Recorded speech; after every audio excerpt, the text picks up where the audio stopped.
warahmatullahi wabarakatuh.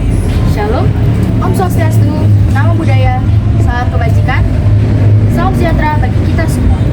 Semoga kita semua dalam keadaan sehat selalu. Kembali lagi dengan saya Priscilla Elizabeth Sinaga selaku moderator dari acara talk show Dialog Penuh Makna. Pada hari ini talk show kita kehadiran 2 panelis dan 4 narasumber terhormat. Untuk panelis kita yang pertama ada Bapak Ataya selaku Ketua RT. Dan yang kedua ada Ibu Kesia selaku Menteri Polhukam. Untuk narasumber kita yang pertama ada Ibu Jessica selaku anggota DPR. Yang kedua ada Ibu Kendi Hotnauli selaku Ibu Rumah Tangga. Selanjutnya ada Bapak Alif Ramadan selaku Buruh Pabrik. Dan yang terakhir ada Bapak Dani selaku anggota Polri. Baik, kita mulai saja acara kita pada hari ini. Di era demokrasi dan reformasi saat ini, masyarakat sudah semakin sadar akan pembagian hukum yang sangat jauh. Di era sebelumnya, setiap perkara kecil atau perselisihan yang tidak dapat didamaikan, maka masyarakat akan membawa masalahnya ke pengadilan dengan harapan akan ada keputusan hukum yang adil untuk pihak yang berperkara maupun tertindas. Keadilan milik semua manusia. Tidak peduli apapun status sosial ataupun jabatannya, tidak peduli siapa orang tuanya ataupun silsilah keluarga. Keadilan milik semua manusia. Bukankah itu adalah teori? Kedua, adalah praktik. Pernyataan teori tidak terwujud. Maka dilakukan standar menegakkan hukum yang ibarat sebilah misal tajam ke bawah, tumbuh ke atas. Keadilan hanya milik orang kaya dan bukan orang miskin. Maka banyak sekali masyarakat menengah ke atas yang seharusnya menjadi korban malah dijadikan tersangka karena tidak adanya dana dalam membeli keadilan hukum. Benar sekali pernyataan dari panelis. Beberapa kasus seringkali terjadi hal tersebut. Di beberapa hal tersebut, masyarakat tidak lagi percaya dengan adanya hukum. Saya pribadi juga setuju akan pendapat Adil. Saya juga sering mendengar banyak masyarakat luar sana yang sulit sekali dalam mengajukan laporan hukum dengan alasan kurang kuatnya bukti yang diserahkan, padahal buktinya sudah cukup akurat. Bagi narasumber, saya persilakan untuk menanggapi pernyataan dari para audiens. Saya juga merasa bahwa banyak sekali masyarakat menengah ke bawah yang benar-benar merasakan adanya keadilan dalam hukum. Saya rasa terjadi ketidakadilan dalam hukum tersebut disebabkan oleh adanya oknum yang bisa mengambil kesempatan dalam. Saya juga setuju dengan pendapat tersebut. Seringkali saya mendengar berita bahwa adanya oknum polisi yang membantu dalam meloloskan pelaku hanya karena pelaku tersebut memiliki kekuatan dalam hal materi dan kekuasaan. Saya juga setuju dengan pendapat Bapak Alif dikarenakan oknum tersebut harus merasakan para masyarakat kalangan bawah. Para masyarakat kalangan bawah seringkali menganggap kalau hukum yang berlaku di Indonesia tidak adil dan mereka juga tidak percaya dengan hukum yang berlaku di Indonesia. Baik, sudah cukup Bapak Ibu. Baik, dari panelis ada yang ingin disampaikan?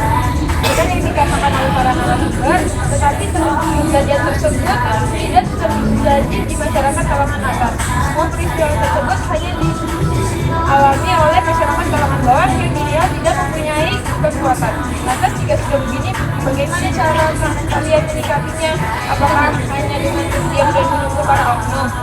Sadar dengan sendirinya? Mau sampai kapan? Tepat sekali yang dipertanyakan oleh Ibu Kesia, bagaimana cara Anda semua cara menyikapinya?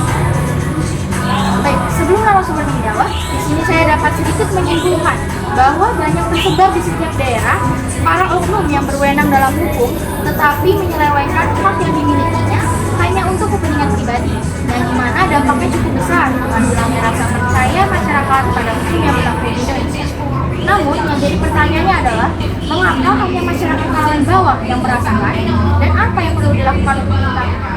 Narasumber Ya, saya sebagai anggota Polri sangat mengerti apa yang terjadi dan yang dirasakan oleh masyarakat. Tetapi hal tersebut hanya dilakukan oleh para oknum. Sedangkan masih banyak di luar sana jaksa, polisi, hakim, dan lain-lain yang masih memegang teguh kejujuran mereka. Dan hal yang perlu kita lakukan adalah mempercayai orang-orang tersebut. Seluruh masyarakat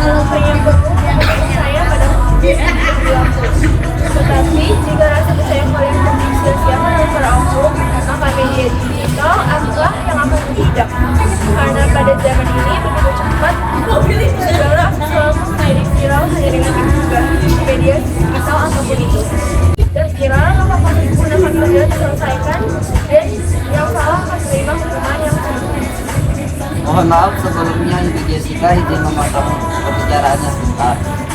Jika para oknum akan diusut hanya jika sudah viral, apakah itu hanya membuat mereka merasa kesenangan?